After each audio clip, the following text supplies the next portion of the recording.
So, my name is Jasmine Dillavou. I'm a Womxn media artist. I'm based out of here in downtown Colorado Springs. I'm a full-time artist, a part-time curator, arts educator, a community activist. I'm super passionate about storytelling and uplifting underrepresented voices in our community. These are things that matter to me and matter to me when I make art. So this is Boca Sucia. It is a series of works on paper made entirely of lipstick. I use my painted mouth as a paintbrush to create all the works you see in this room.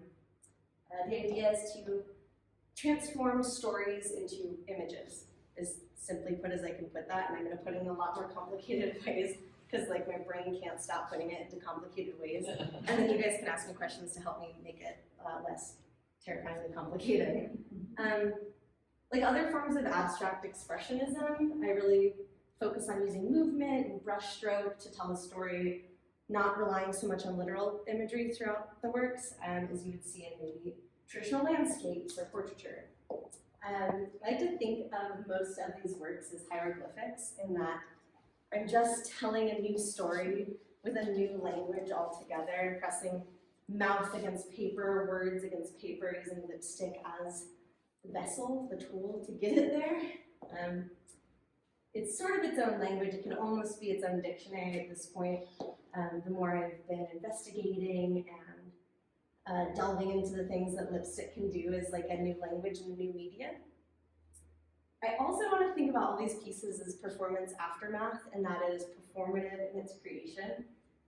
It is work that completely relies on movement and the body and the human form. There's like literal saliva in every single one of these pieces, which I know you all want to know. Now that I said that out loud. But every single one, especially these larger ones, involve the body to make them. I have to crawl across the paper, I have to pull the paper, I have to press the paper against my face, my skin, my teeth, my gums, my hair covered in lipstick by the end of making a piece. So it's the body at work in front of you in every single one.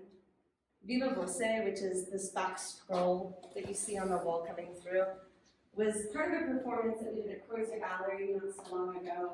And I think it's the best way to explain how these are made, and that it's transmuting stories into imagery. I took audio that was collected from my grandmother, my two aunts, and my mom. Simply asked, how do you make Spanish rice? From memory, took those audio pieces, listened to those audio pieces, and then took my own version of it and recorded it on paper with my mouth. There's gaps in the lines, and you can sort of see them where they separate because I have to listen, I have to reapply the lipstick, and there's obviously spaces where the stories don't align, and there's parts that you lose, and there's breaks, and there's visual, literal parts where you see I've lost part of the story. And it really got me thinking about storytelling and how we tell stories. And really, some part of the work is all about storytelling in that it's breakable and it's transformed and it moves and it shifts. And you think about a recipe that your great-grandma had, and she went and told grandma that recipe, and then grandma wrote that recipe down for mom, and then mom took that recipe, but like all the pages got mildewy, so you like lost some of the recipe. So she kind of filled it in. And then you call mom for that recipe, because you like literally can never remember the last step in the recipe, but every time you call, it's like different for some reason. It's not the same thing. So like how can you possibly remember what the recipe is? So like stories constantly have breaks and ebbs and flows, and you can see it. And as we tell stories, they change over and over and over again. As we tell our stories, they change over and over and over again.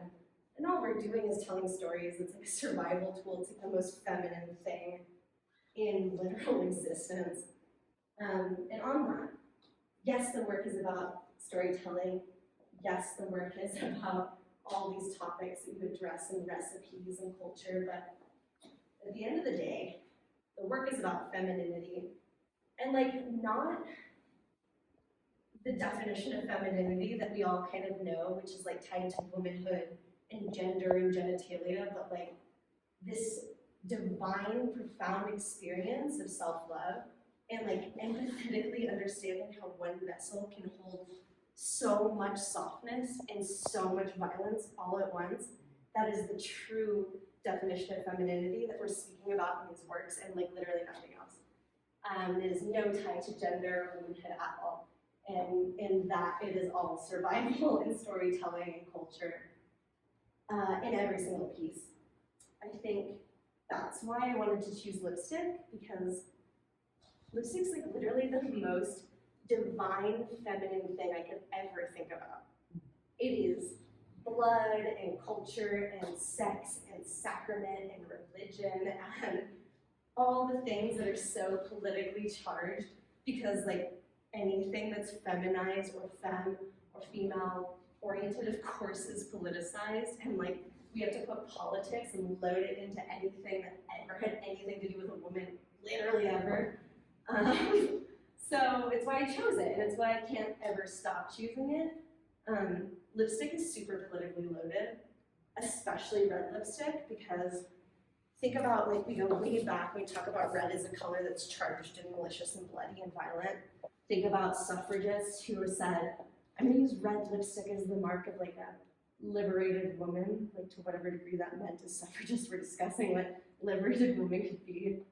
I think about AOC on Congress floor, who's being pushed to wear neutrals and wear neutral suits, and she says like, fuck that, no way, red lips, red nails, because that's charged, it's powerful, it's like literally a Latina rite of passage. It is so politicized and so heavy and so loaded. Wearing red lipstick feels so powerful. The like ritual involved with applying makeup is so powerful. And I think about ritual making needs, the act of applying and then pressing and telling a story and sharing that story and seeing what it can look like and all these things. Wearing makeup is ritual. Like waking up every morning and putting on my sweet little clown face so I can go like perform to the world as others perform to me, as I am performing to all of you, as every single one of you are like performing to me right now. We're just like little actors in like a fun little clown universe. And it's an act of ritual and performance, and to say that 2D work could be anything but that when we look at these, then we'd be wrong.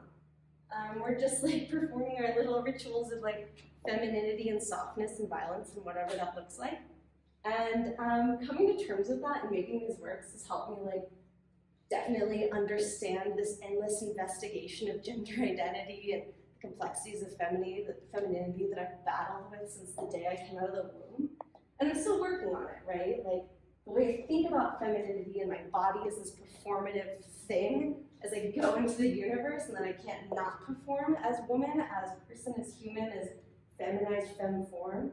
It's so complicated, and I still haven't figured it out, but I'm working on it, and this is how I'm working on it. I think we all kind of are in our little fun ways, but I want to think about how red lipstick is the tool that's most important here when talking about femininity, because it's been sort of seen as a negative tool, right? It's like prostitutes and hussies and bitches, and you can't wear red lipstick to church because it's too bold and too saucy for whatever reason. Like, I'll never totally understand, but I'm also like pro all those things. Like, I'm pro hussy here. I'm pro like all of this. And I think it's why I was so stoked to be able to build the altar space, which is around the backside of this wall in this little private area. Because that's what the word Boca Sucia is, it's dirty mouth. Like, it's a space for girls who curse and carry a pocket knife and have long fingernails and wear a shit ton of makeup and are mean to boys who are mean to them and don't say yes sir to police officers and are super nice to their moms and are super mean to mean men. And it's all these things because that is this version of a woman that I want to be. It's kind of like this woman that we all love to hate and hate to love. Like, she's powerful and she's mean and she's saucy, but like, I want that so bad, and also we're like totally terrified of it. But that's why the altar piece feels really important, and I hope you guys take time to move fully around it and go back and address it. I mean, at the top of the altar, there's books and there's fur and fight and all the feminine things, but the very top is a photo of my sister and I in Puerto Rico. And we're like really little and we're in little girl clothes with blue lips from eating candy all day. And I put that at the top and I put a white candle on top of it as like a holy marker, because I can't think of a single person in my life that is more of like a bad bitch with a Boca Sucia than my sister. That's okay, not because I know you know. Like, she's the scariest bitch you've ever met, and also like the most powerful femme you will ever stand in the presence of.